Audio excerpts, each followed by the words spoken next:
Frank Fritz war ein Typ, der seine kindliche Liebe zum Sammeln in eine Karriere verwandelte. Er sammelte nicht nur, sondern suchte immer nach Gegenständen, die eine Geschichte erzählten.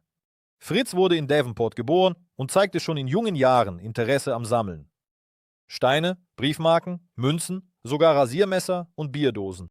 Als Teenager ging er entlang der Eisenbahnschienen und sammelte Dinge, die von Landstreichern weggeworfen wurden. Er konnte den Wert in Dingen erkennen, die andere verächtlich betrachteten. Letztendlich verwenden Menschen Dinge nicht gedankenlos. Und genau diese Stücke Geschichte entfachten seine Neugier. Frank Fritz. Seine Leidenschaft beschränkte sich nicht nur auf Kleinigkeiten und Krimskrams. In seiner Jugend verliebte er sich bis über beide Ohren in antike Motorräder.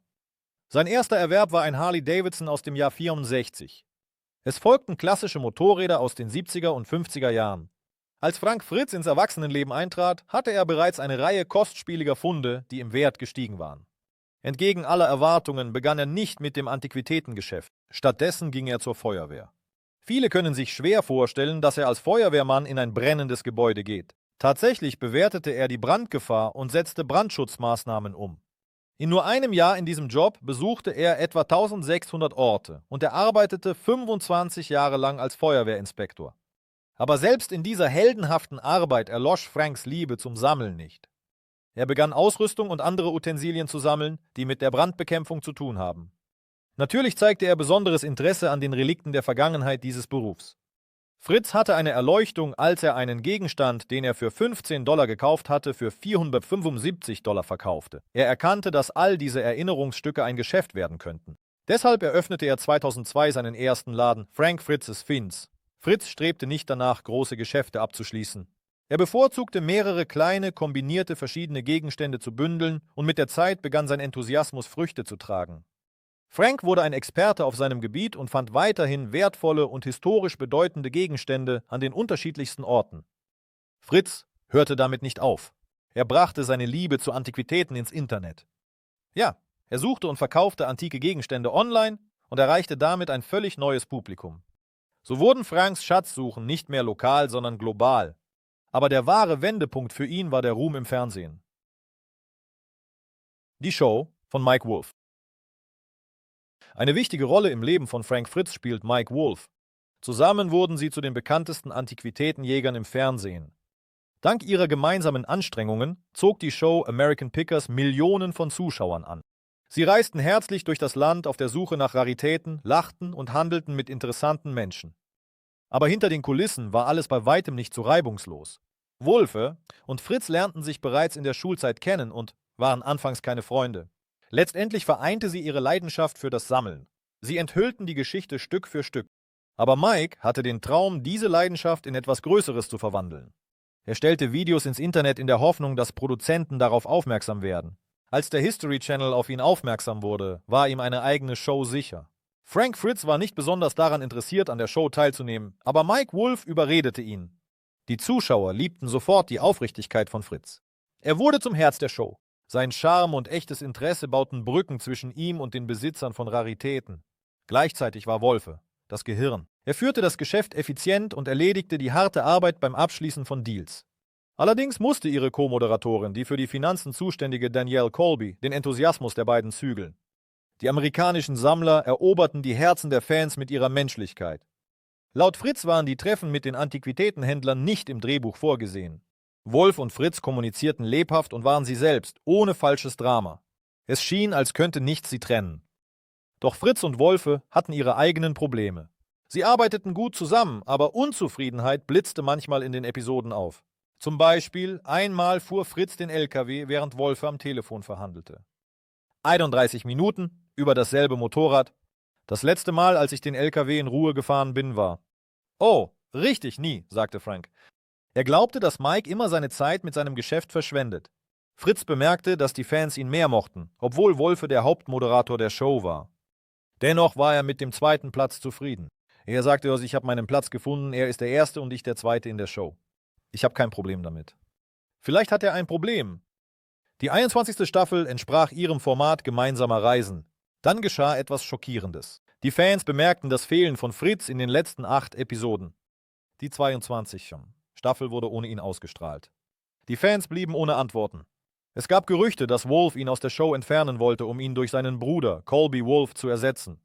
Schließlich sprach Wolfe vor den Zuschauern über den Weggang von Fritz. Er verabschiedete sich mit den folgenden Worten: Der Weg, den Frank, Dani und ich im Jahr 2009 begonnen haben, war, wie unser ganzes Leben, voller Höhen und Tiefen und Segnungen in Prüfungen, aber er war auch mit Frank. Folgenden: Ich werde Frank vermissen, so wie ihr alle. Und ich bete dafür, dass im nächsten Abschnitt seines Weges, er brennt, Worten. Fritz antwortete grob, in einem Interview, dass das Unsinn sei, Lüge. Und dass die Rede für ihn geschrieben wurde. Er enthüllte Details über ihre Beziehung in der Schule. Sie lachten nur zusammen, wenn Mike jemanden anderen auf den Arm nahm. Wolfe versuchte, die Situation zu klären. Fritz ging aus freien Stücken, weil er eine Pause brauchte. Danielle Colby sagte, dass alles anders hätte sein können. Aber Frank schadete sich selbst mit Alkohol und anderen Dingen. Es stellte sich heraus, dass Fritz wegen einer Rückenoperation verschwunden war. Er behauptete, dass Wolfe von seinem Rücken wusste, aber nicht einmal versuchte, telefonisch Kontakt aufzunehmen. Sie sprachen 2 Jahre lang nicht miteinander. Tausende von Menschen wollten Fritz zurück. Er hätte eine neue Show bekommen können, wenn er gewollt hätte. Jedoch geriet sein Leben aus den Fugen. Das persönliche Leben? Frank Fritz war mit Diane Bengtson verlobt. Sie kauften zusammen ein Anwesen, um gemeinsam zu leben. Aber dann endete ihre Liebesgeschichte in einem öffentlichen Skandal. Diane beschuldigte Frank des Betrugs und behauptete, sie habe ihn mit einer anderen Frau in der Scheune erwischt. Er stellte die Geschichte anders dar und beschuldigte sie selbst der Untreue. Er ließ sich sogar ein Tattoo stechen. Einmal Betrügerin, immer Betrügerin. Alles wurde noch schlimmer, als Bengtson Fritz wegen Fahrlässigkeit im Umgang mit Feuerwerkskörpern verklagte. Ihr zufolge waren Frank und sein Freund betrunken und zündeten Feuerwerkskörper zu Hause an. Sie konnten das Feuer nicht entzünden, also legten sie es in einen geschlossenen Vintage-Aschenbecher. Fritz stellte das Feuerwerk dort ab und warnte Diane nicht. Sie rauchte und benutzte den Aschenbecher. Es kam zu einer Explosion, die ihr schwere Verbrennungen zufügte. Außerdem weigerte sich Fritz danach, sie ins Krankenhaus zu bringen und riet ihr, stark zu bleiben. 2 Monate später ließ Diane die Anklage unter unbekannten Umständen fallen. Bald zogen Frank und Diane aus der Villa aus. Sie sprachen nie wieder miteinander. Mike Wolfe erzählte in einem emotionalen Interview mehr über die Beziehung zwischen Fritz und Bengtson. Er sagte, dass Frank sie umgebracht hat. Natürlich im übertragenen Sinne. Es hat sie umgebracht, dass Fritz die Schlösser der Villa ausgetauscht hat und sie im Grunde genommen hinausgeworfen hat. Er verkaufte die Villa und verzichtete auf eine zweite Chance auf Glück. Es stellte sich heraus, dass Diane die Beziehung wirklich wieder aufnehmen wollte. Aber Frank ging einfach weg. Antiquitätengeschäft? Die Fans waren schockiert und enttäuscht über das, was sie in Frank Fritz' Laden fanden. Für ihn war es ein weiterer Schlag und der Beginn finanzieller Schwierigkeiten. Im Laufe seiner Karriere hat Fritz sich mit anderen Antiquitätenhändlern zusammengeschlossen, Messen organisiert und Liebhaber von Antiquitäten zusammengebracht. Die Fans schätzten zweifellos seinen enormen Beitrag zur Gemeinschaft. Gleichzeitig bevorzugten sie den Laden von Mike Wolfe. Antique Archaeology war bekannt für hochwertige Waren und interessante Angebote. Die Zuschauer der amerikanischen Sammler standen in langen Schlangen, während der Laden von Fritz oft leer blieb. Rezensionen aus dieser Zeit zeigten, dass der Laden von Frank Fritz zu wünschen übrig ließ. Besucher beschrieben ihn als unfreundlich, mit Müll überfüllt und ohne den Charme, den man von einem Antiquitätengeschäft erwartet. In Franks Laden gab es alles, außer dem, was die Kunden suchten. Antike Ölkanister mit Autogrammen zu überhöhten Preisen. Die Farbe blätterte von der Decke, es gab Löcher in den Dielen und die Beleuchtung war schwach. In den Ecken lagen Haufen von Schrott. Ohne Preisschilder und Beschreibungen. Und eine Blechdose von Coca-Cola könnte einfach nur Müll sein, den jemand hinterlassen hat. Auf den Fotos sind zerbrochene Schaufenster, alte Schaufensterpuppen, die mit Spinnweben bedeckt sind und sogar eine große Spinne in der Nähe des Fensters zu sehen. Unorganisierte Haufen von Gerümpel, ein verwirrendes Layout und der Eingang durch eine Bar führten dazu, dass sich negative Bewertungen häuften, die den Laden als billig und geschmacklos bezeichneten. Wenn es Frank gesundheitlich besser ginge, bin ich sicher, dass er sich mehr um den Laden kümmern würde, schrieb ein Kunde. Ein anderer kommentierte, wenn Sie in diesen Laden gehen, um etwas Cooles zu finden, wählen Sie einen anderen Ort. Die Antiquitätenabteilung ist klein und sehr langweilig, fügte ein Dritter hinzu. Andere sagen, dass Frank Fritz nicht einmal der Besitzer dieses Ladens war und der Eigentümer seinen Namen benutzte, um Kunden anzulocken. Es gibt jedoch auch diejenigen, die mit dem Sortiment an Sammlerstücken zufrieden sind und den Laden empfehlen.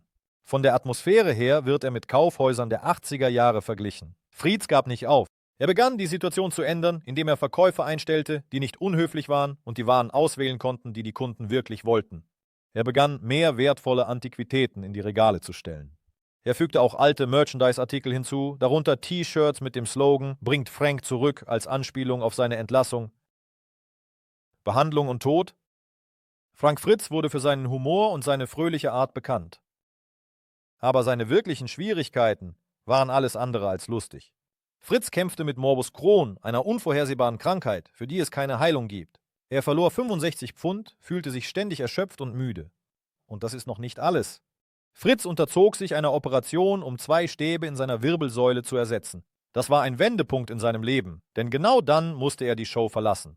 Ruhm und Reichtum machten die Situation nicht einfacher. Jeder wusste, dass Fritz im echten Leben genauso war wie auf dem Bildschirm. Man erkannte ihn auf der Straße und erwartete, dass er Witze macht und Geschichten erzählt. Er musste hinter verschlossenen Türen um seine Gesundheit kämpfen.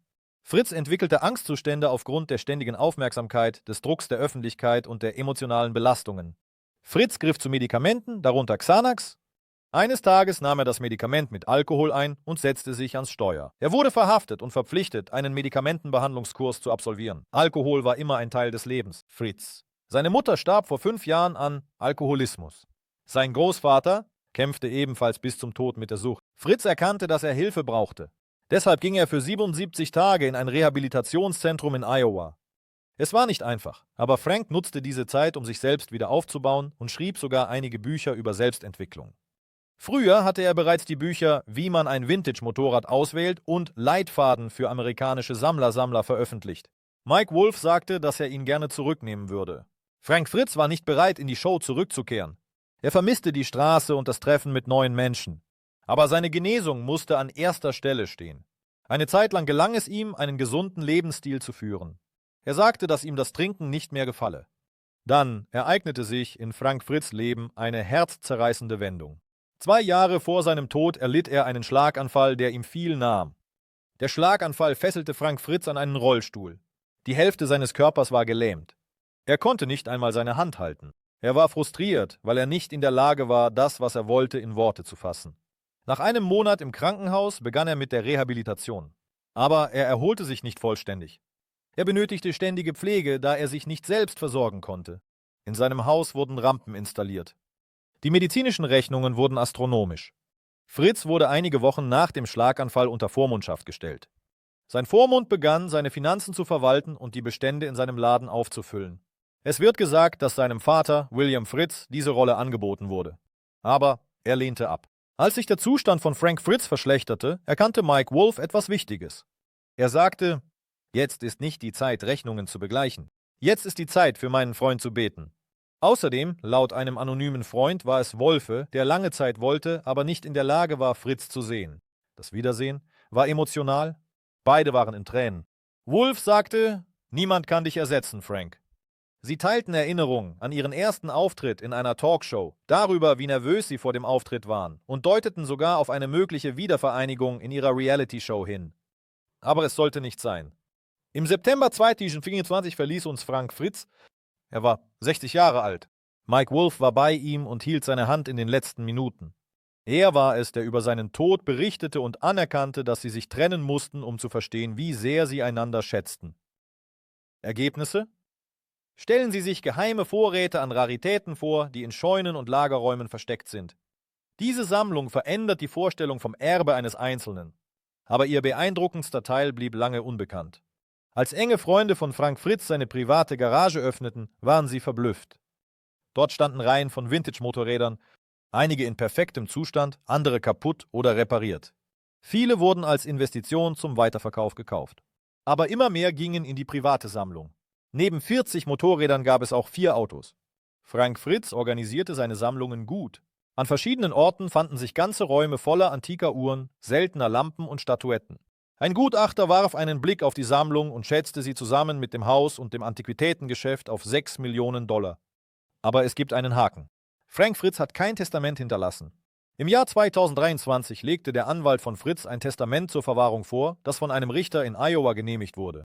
Jetzt fordert der Anwalt jedoch, dies rückgängig zu machen. Franks Vater wies die Idee zurück, dass enge Freunde von Frank darum kämpften, das Vermögen vor ihm zu schützen.